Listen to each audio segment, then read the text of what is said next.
Hey everybody, it's Soulful Conversations, two voices, one path.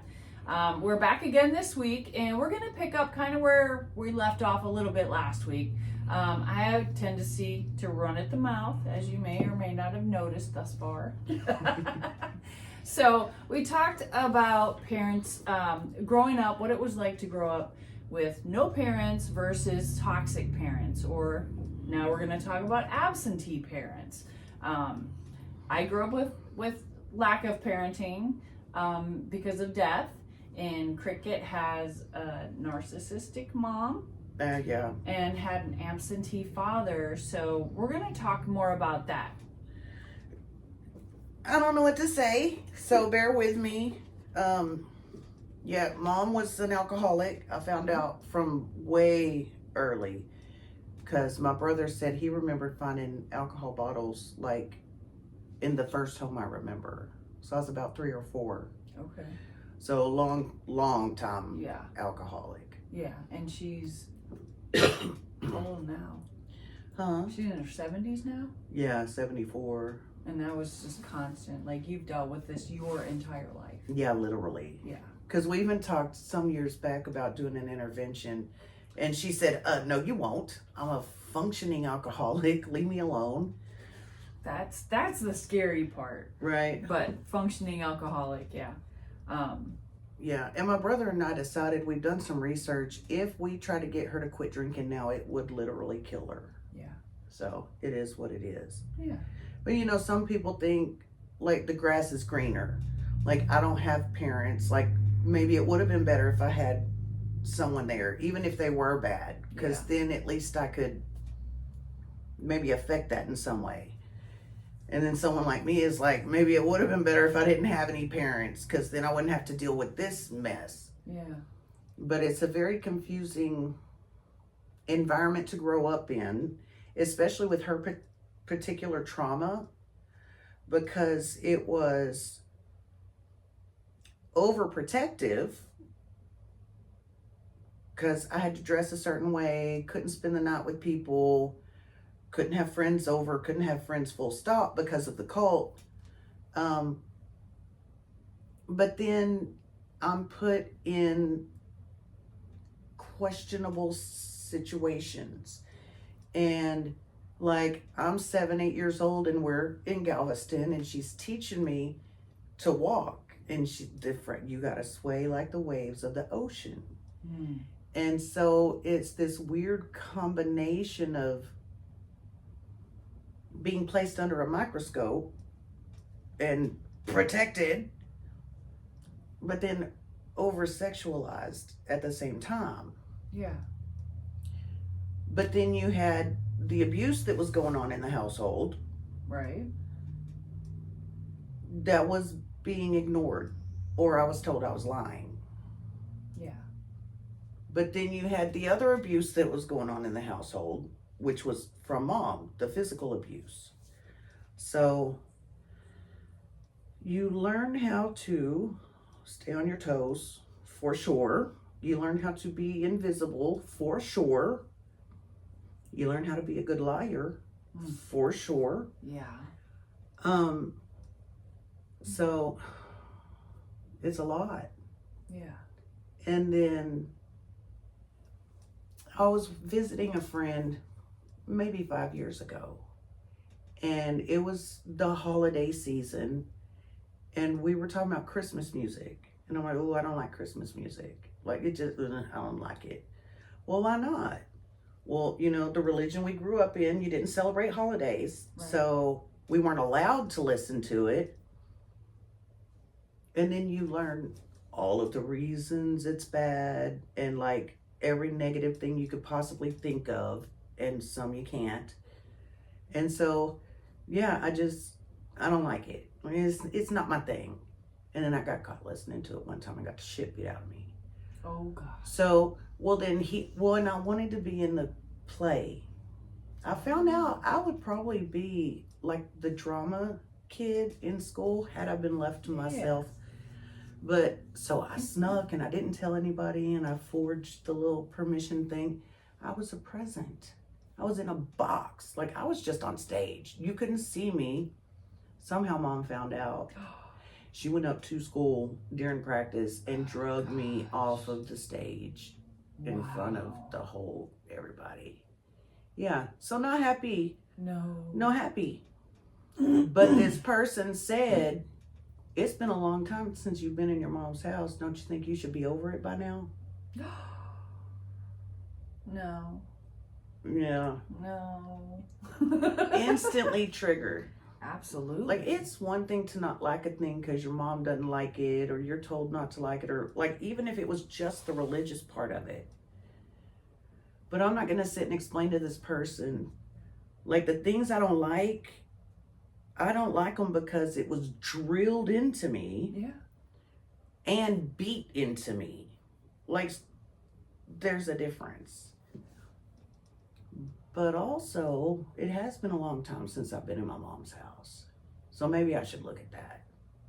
But at the same time, screw you. Because that was insensitive. That was very insensitive, especially if that person knew anything about your past. Well, they don't. I don't really tell people my stuff. But you know what? It's healing, though. I think it is. But, like, say in romantic relationships, like it can be helpful to let your partner know where you're coming from. Yeah. But I have found it's more of a roadmap on, I know this is a tender spot, I know this is a soft spot, this is how I can manipulate. Right. She's kind of blind to this. So and past I tend abusive to not tell. relationships. Yeah. But considering where you came out of the abusive relationship, did you think that was kind of like, I don't want to say a comfort zone, but because of the trauma bonding aspect of it?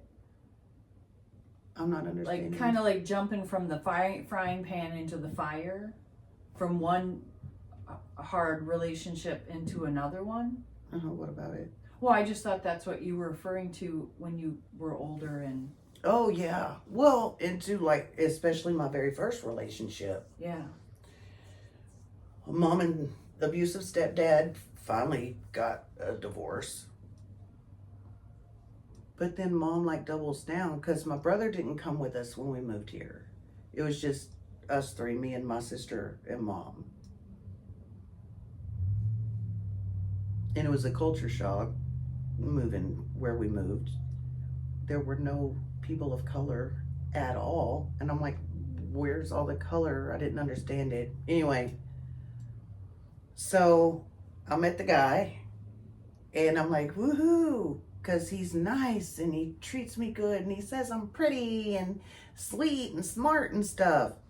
And so I fall for it. Well, let me bring the focus though here, because it seems like we skipped a long, like a time frame there, but you were 16 at this, or 15. I'm actually 14 when I met him. Okay, so it's not a huge span. You've been enduring this just constantly for all these years. And so I'm thinking I can get in this relationship and leave my mother's house. Yeah. I wasn't. You were 14. I know. And I can't say that I was consciously thinking about, I'm going to get this man so I can be out of mom's house. But I'm going to spend as much time with this person as I can. Yeah. Because that's time I'm not at home. Right. Wound up getting knocked up the very first time I do it. And then we get married. Because I didn't want to marry him. No. Because it had been 2 years, and I got to know him and his family, and I'm like, oh crap, frying pan and fire. Yeah. Like, I don't want to. But mom met a new guy, and she was going to be on marriage number 4 or 5, and I'm kind of stuck. And my future mother-in-law is saying that I have to get married or else my child's going to be labeled a bastard the rest of its life. I'm 16, sheltered-ish. I don't know. I don't want to be the cause of my child having troubles growing up. Right. So I married the kid, and instead of being in a household with one narcissist, well, 1.5, my sister was there. Yeah. I married a whole family of Family them. Yeah. And lived in the house. I spent my wedding night on a cot in my mother-in-law's bedroom. Wow. Yeah. Yeah. So, not the best decision maker and people picker. Well, But now, again, yeah. I was 16 when I got married. He Yeah. was 19. And but it's one of the things that you have done a great job at healing from, is knowing that those circumstances were out of your control. You didn't have control of any of those right. situations that you were put in. Yes and no, because I did have control. I didn't have to finally say yes and sleep with the kid. True, but But it was a year and a half of the panties stay on, you right, know? right, and you're So- in a relationship with the boy, and at that age, I Right. mean, you're still, even at 16, you're thinking with a 16-year-old brain. Right. I mean, how many kids? I don't want to go home to that. Remember Outsiders? What's his name? Ralph Macchio. What did he play? I just remember Pony Boy. Pony Boy. Stay Gold Pony Boy. But he went to the park because his parents were fighting, and he just didn't want to go home. Oh, yeah. So he was going to sleep in the park cold, and then all that stuff happened. But anyways, Right. but that's what I'm saying. And those were 16-year-old kids. Oh, like, yeah. You make a decision based off of survival for you. Right. And anything had to have been better where I was than where I was. Exactly. Like, that was anything will be better. Yeah, and it wasn't. I'm sorry. Yeah, so. It travels with you. Like, I've still, even all of the relationships I've had since then, I still had brought pieces of all of that with me into every single one of them. Right. But hopefully not this time. I don't think so. Because one of the things that I think that we've discovered, which to me has been golden, is that when you're with people, like when we're talking, the pain and the things that I don't want to say pain, but the things that you endured in that time frame, I can only imagine. Yeah. Like when I hear those things, I think of, like we were talking about it earlier, I look at it through my thought process. Right. I can't truly feel what you felt. You can't truly feel what I felt. Right. But it's nice. It's nice to recognize that when you're talking to somebody, you're not trying to.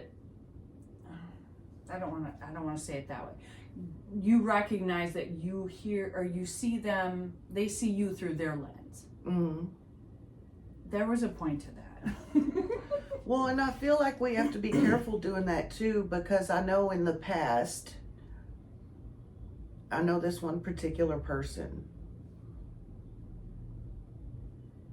And okay, this might be wrong of me, whatever. We listen and we don't judge, right? That's right. But it's like, she's the queen of trauma. Mm-hmm. And she's overcome so much. And this is what she's expressing about herself.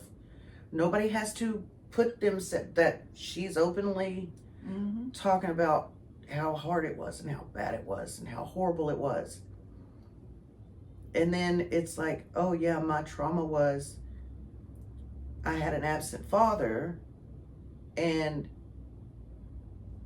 the way he got my affection was through buying me stuff and giving me money. And that was the trauma of her childhood. And I'm thinking, weak. Because, and it's not like you shouldn't be allowed to speak on your trauma because it's not as bad as mine. Because that's crap. Everybody feels their trauma the way they feel it. Yeah. And everybody has a right to feel that. Exactly. Everybody, yes. but you cannot directly compare yourself to me. No, that's the other part. Like you can't. I don't do that anymore. I don't Yeah, compare no. myself to other people and their traumas, and I used to, not because I wanted to one up anybody, but just so it helped me understand Right. what that was. Because Yeah. I think a couple of times, like psychosis, you explained psychosis to me, and growing up, I never experienced that, or I never had any way to. So it's based on everybody's experiences, but recognizing that, because you didn't get a cell phone until you were 17 years old and your life was over. But see, here it Has- is. Like I'm being Exactly, petty. Like exactly. I'm like, I can see that because you're looking at it through a different lens. Well, and see too, like somebody very, very close to me is going through a divorce. Mhm. There was one rough incident in the relationship once, but now the other person is screaming abuse. All of this is abuse. The way you talk to me is abuse. The way you this is abuse. The way you that is abuse. And that's And I get very frustrated and defensive on the part of my person, right, right, because you have no idea what abuse is. Absolutely. Like, Yeah. Yeah. And it's very, I don't want to say disrespectful, but it's like, if you only knew what you were saying and how off base it is, Yeah. there's no cell in your body that would allow you to be able to say that. And so it's very frustrating. But that's also me putting my stuff, like that's 100% me. Yeah. To her, obviously, it's abuse. Yeah. Well, yeah, because she sees it from a different point of view. Right. It's something like an example, when my kids were little, stupid was a potty word. Mm-hmm.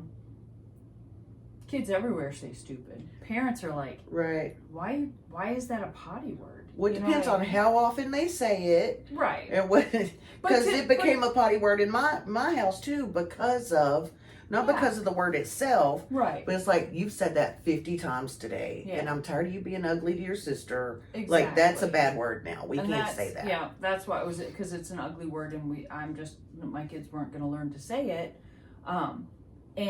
But little boy I see the other day, and F this and F that, and is young.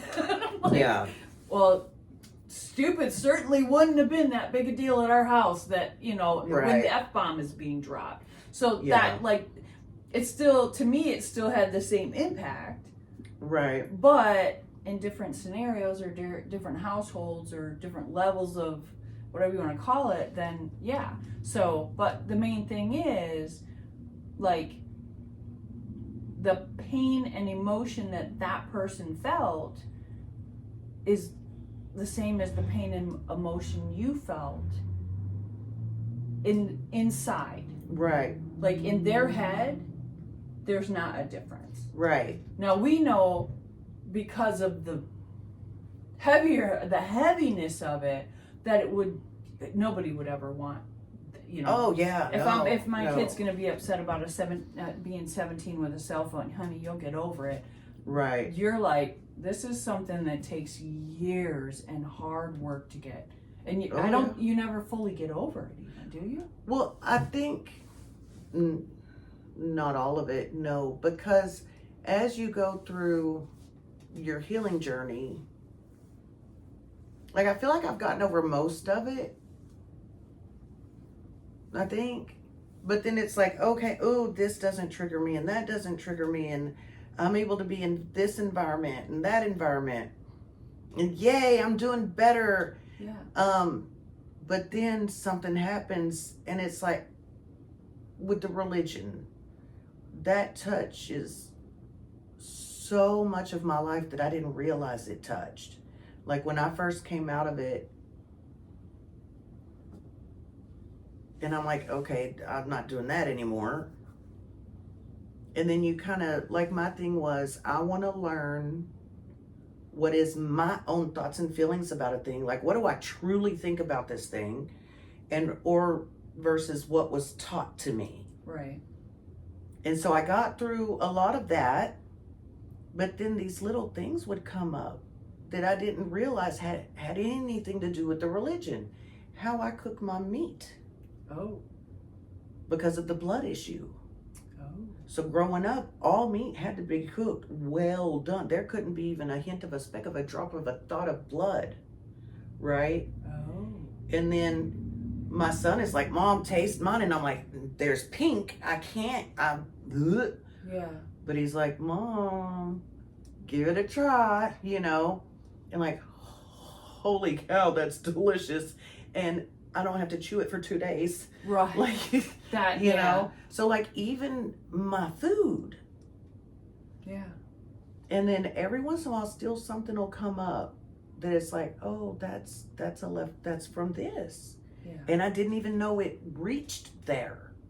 Like I thought that was completely separate. Yeah. And those things still come up. So I think like the majority of it, I would say is healed. Because now it's just my story. It's just history. It's like the reference section of my library. Okay. It's not what you see when you first walk in.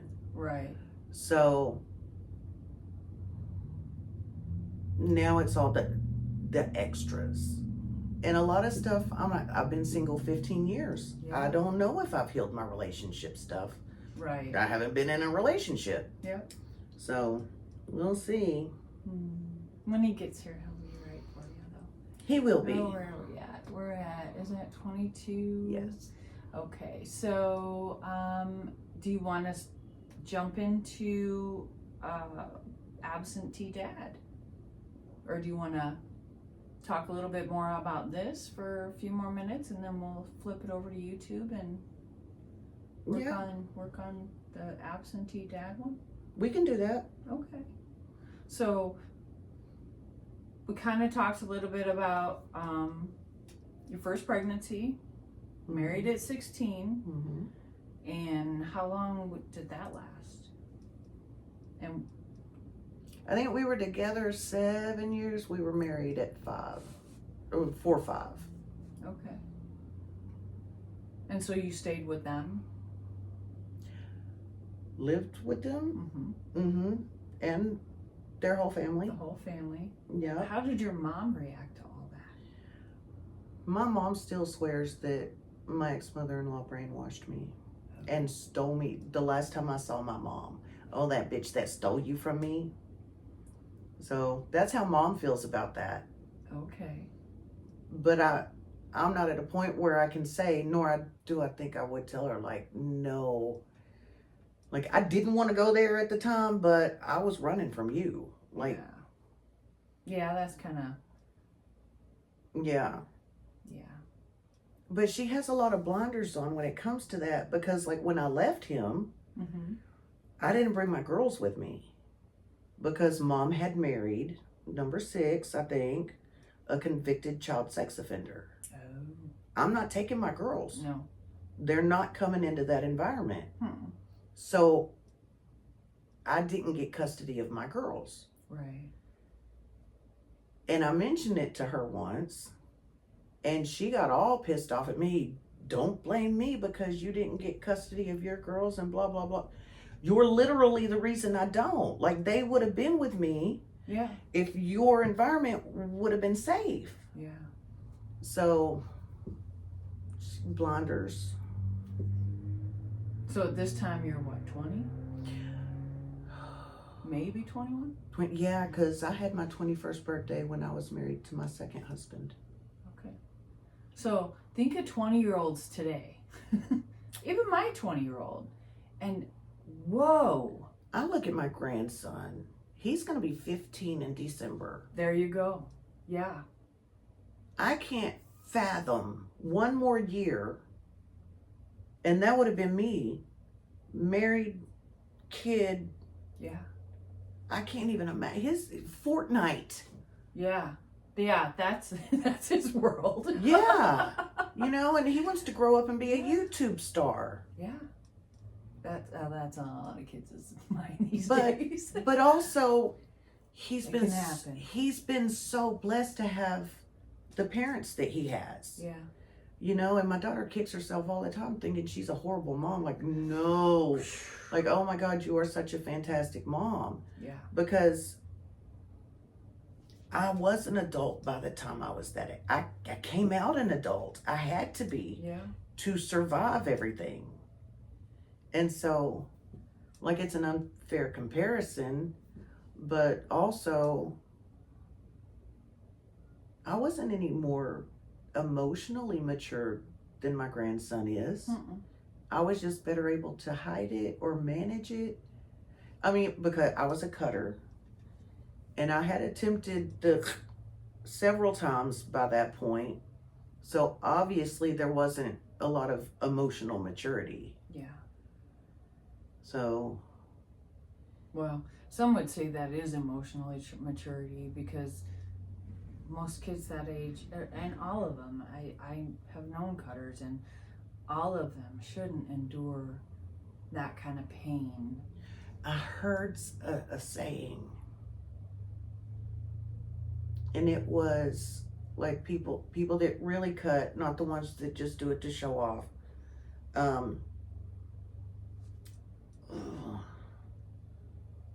They cut because it allows the body to scream when the voice can't. Yeah.